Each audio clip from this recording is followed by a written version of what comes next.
unanipanguza bwana. Wewe. Talaka. Mke wangu, usifanye hivyo mke wangu. Mke wangu usiondoke bwana.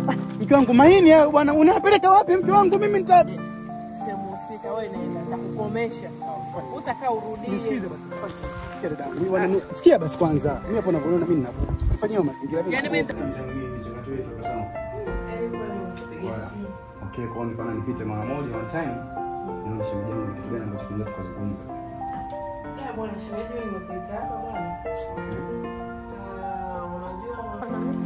Unajua nipe napiga hapa naichapa kweli kweli. Ngoja kwanza. Huko tunakwenda ni wapi? Mama leo tunatoka kule tunakubaliana pesa. Kwa mimi sehemu za matajiri siwezi. Mimi Masai. Kitu hapa chap. Mesha. Ndio hapa